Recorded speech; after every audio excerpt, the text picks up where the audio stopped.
Le récent rapport de la Fédération canadienne de l'entreprise indépendante a démontré que 67% des PME québécoises vivent des problèmes de main-d'œuvre et 26% d'entre elles ont dû refuser des ventes ou des contrats à cause de ces problèmes. Au Québec seulement, on démontre plus de 180 000 postes vacants, soit une augmentation significative de 14% par rapport à l'année 2020.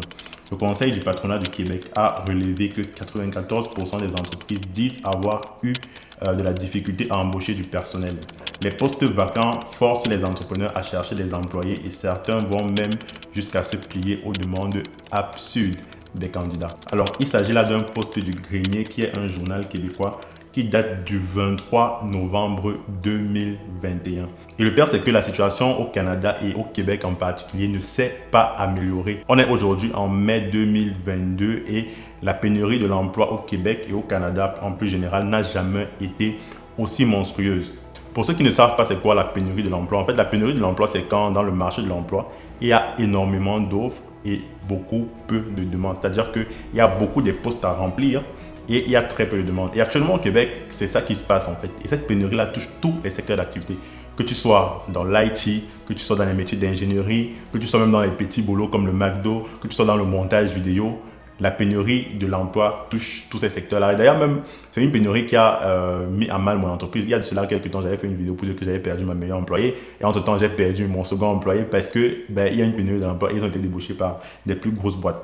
Et je pense que cette pénurie de l'emploi, en fait, est une énorme opportunité pour n'importe qui soit en Afrique ou même en Europe et qui a toujours voulu immigrer au Canada et qui a même pensé à un moment de sa vie qu'il pouvait faire ses études au Canada, qu'il pouvait aller travailler au Canada et qui n'a pas pu réaliser ce rêve-là peut-être faute de moyens. Parce que dans cette vidéo, je vais vous montrer toutes les opportunités que cette pénurie d'emploi engendre et qui pourraient peut-être aujourd'hui résoudre les freins qui ont amené certaines personnes à ne pas immigrer au Québec. Et pour ceux qui ont venu m'écrire pour me dire que je suis pour la fuite des cerveaux d'Afrique hors de l'Afrique, pour l'immigration et que je ne devrais pas peut-être prôner l'immigration, par exemple l'immigration canadienne, je vais juste répondre à cette personne en disant que je pense que la diaspora est aussi ou peut-être même plus importante que les locaux quand il s'agit du développement en fait, d'un pays ou d'un continent. La diaspora, c'est cette population-là qui déjà se rend compte de façon pertinente du mal en fait qui sévit dans son pays. Pourquoi? Parce que elle a eu le temps d'explorer d'autres pays. Elle a eu la chance de voir comment les autres pays, les autres cultures fonctionnent.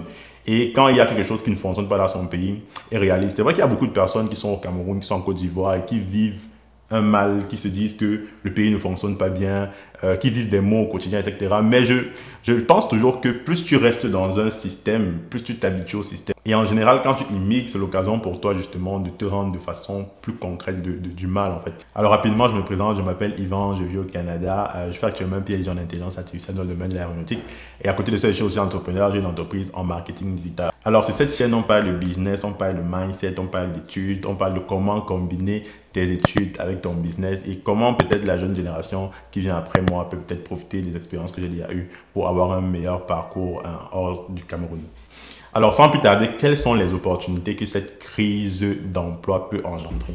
La première opportunité, elle est assez évidente et c'est juste le fait que le marché de l'emploi est en faveur des employés en fait. Le marché de l'emploi est en faveur des employés. Comme vous l'avez vu dans l'article, beaucoup d'employeurs sont dos au mur et sont prêts à accepter des demandes folles. Et je trouve que ça représente une très bonne opportunité parce que si aujourd'hui tu es au Canada et que tu es étudiant, tu es peut-être en train de finir tes études, mais que tu vas rater un ou deux cours parce que tu vas faire la fête, non, dépêche-toi de finir tes études parce que le marché de l'emploi est en ta faveur. Et ce n'est pas toujours le cas parce que moi je me rappelle quand je terminais ma maîtrise en 2016, moi j'ai fait dans le secteur aéronautique et c'était compliqué pour moi de trouver du travail parce qu'en 2016, je ne sais pas si vous vous rappelez, Bombardier qui est la principale entreprise aéronautique ici, avec laquelle tous les autres sous-traitants dans le secteur aéronautique travaillent, étaient en grosse difficulté et dans ce moment le marché de l'emploi était en ma défaveur. Donc c'était compliqué de trouver le travail et même quand je trouvais le travail, c'était compliqué de négocier des bons salaires. Donc aujourd'hui, c'est tout à fait l'inverse en fait. Et peu importe ton secteur d'activité, que tu sois dans l'IT, que tu fasses dans l'ingénierie biomédicale, que tu fasses dans l'ingénierie alimentaire, que tu fasses dans la vidéo, le marché de l'emploi est en ta faveur. Et quand le marché de l'emploi est en ta faveur, tu peux négocier des contrats de ouf. J'ai par exemple un ami ici qui a terminé sa maîtrise il y a cela quelques temps dans le domaine de l'IT et qui s'est vu offrir son premier boulot à 90 000 $ par année.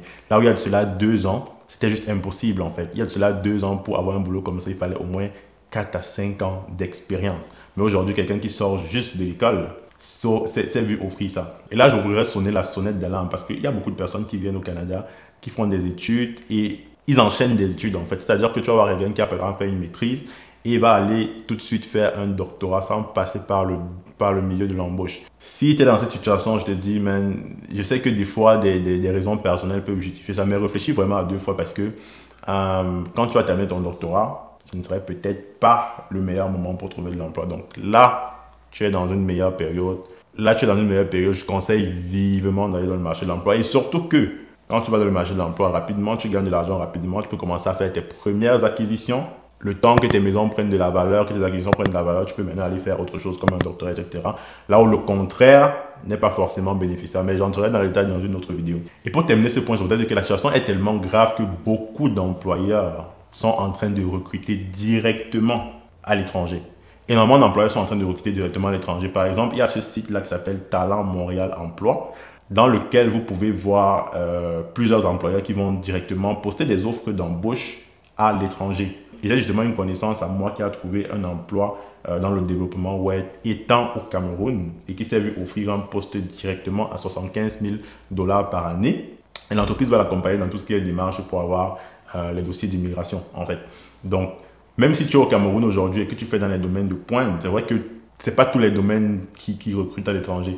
Si tu es au Cameroun, si tu es en Côte d'Ivoire, si tu es même en France, si tu es à l'étranger et que tu fais dans les domaines qui tournent autour de l'IT, ou même peut-être dans les domaines qui tournent autour de l'éducation à l'enfance, ou dans les domaines qui tournent peut-être autour de l'infirmerie, il y a de grosses chances que tu puisses trouver un travail étant à l'étranger. Donc, va sur des sites comme Talent Montréal, ce n'est pas ma spécialité, donc je ne connais pas tous les sites, là, fais tes recherches.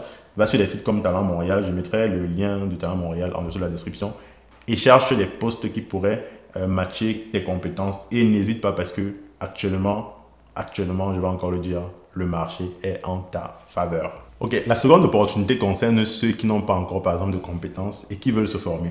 Le gouvernement canadien a actuellement estimé à 10 ans la période de la pénurie qui va sévir au Canada. Et ils sont en train de prendre des mesures, certaines à court terme, comme par exemple des emplois à l'extérieur, etc. Et d'autres mesures à long terme pour justement stopper cette crise. Et l'une des mesures qu'ils sont en train de prendre à long terme concerne justement la facilité d'accès aux études en fait pour les personnes qui sont à l'extérieur du Canada. Et très récemment, il y a une annonce du ministre de l'Immigration du Québec qui stipulait que plus aucun frais de scolarité pour les étrangers qui veulent venir étudier au Québec en dehors de la région de Montréal, bien sûr, parce qu'il y a trop de personnes à Montréal et ils cherchent justement à peupler les emplois dans les régions un peu moins citadines, c'est-à-dire les régions aux banlieues de Montréal. Les frais actuellement pour venir étudier au cégep sont de 17 000 par année, donc à partir de septembre 2023, il n'y aura plus de frais. Et au niveau universitaire, les étudiants étrangers vont bénéficier du même tarif que les Québécois, soit 3 000 $ par année à plein temps. Et actuellement, les frais sont de 24 000 $. C'est-à-dire que l'un des freins les plus importants que les gens ont quand ils veulent venir étudier au Canada, ce sont les frais de scolarité. Les frais de scolarité au Canada sont énormes. Ce n'est pas comme en Europe, tu peux payer 750 €, 1 000 €, peut-être 2 000 € par année si tu payes beaucoup. Ici au Canada, en général, il te faut énormément d'argent, dans l'ordre de 24 000 $ par année. Et ça freine beaucoup de personnes en fait. Et là, le gouvernement canadien vient juste d'annoncer que ces frais-là seront réduits énormément de 24 000 à 3 000 $. Et 3 000 $, vraiment, c'est facile de les avoir. Pas forcément étant au Cameroun, mais les étudiants étrangers ici ont la possibilité de travailler 20 heures par semaine. Donc ça veut dire que travailler 20 heures par semaine, tu te fais largement 3 000 $ par année, plus peut-être même l'argent pour tes commodités, pour pouvoir vivre en fait. Donc n'importe qui a terminé son bac au Cameroun, qui a des bonnes notes, peut immigrer au Canada sans forcément plus avoir de soucis en termes de finances, en fait, en termes de preuves financières. Et là, c'est une excellente opportunité. Mais attention les gars, il y a énormément d'erreurs que beaucoup de personnes font quand ils viennent étudier à l'étranger, pas forcément au Canada, mais partout ailleurs, et qui plombent juste dès le début leur projet d'immigration, en fait. Et je vais faire une série de vidéos dessus où je vais passer ces erreurs une à une afin que tous ceux qui ont un projet d'immigration, qui viennent étudier, soient préparés mentalement, soient préparés psychologiquement et soient à l'affût des réalités en fait ici et ne puissent plus tomber dans certaines pièges. Donc les gars, utilisez minutieusement cette information-là pour pouvoir soit planifier votre projet d'immigration, soit orienter votre carrière parce que clairement ce qui est en train de se passer là, c'est comme on dit, c'est des fenêtres d'opportunité qui peut-être ne vont plus jamais se représenter. C'était Yvan de la chaîne Yvan Business. Et si tu as aimé la vidéo, n'hésite pas à liker, à partager massivement à tous ceux qui pourraient avoir besoin de cette information et que ça pourrait aider. Je sais que nous les Africains, là, on aime cacher les trucs, mais yo, si ça t'a aidé, partage parce que ça pourrait aider d'autres personnes. Et surtout, clique sur le lien en dessous de la description pour rejoindre notre mail liste privée. Je n'écris pas beaucoup par mail, mais en général, je suis un peu plus proche de ceux qui sont dans ma mail list parce que je partage des informations comme celle-là quand je n'ai pas le temps de faire des vidéos, qui permettra justement à notre communauté de pouvoir être avisée avant d'immigrer ou même pendant l'immigration, afin de pouvoir justement capitaliser sur cette expérience-là parce que, comme vous le savez, immigrer ne signifie pas réussir. Allez, à très bientôt pour la suite.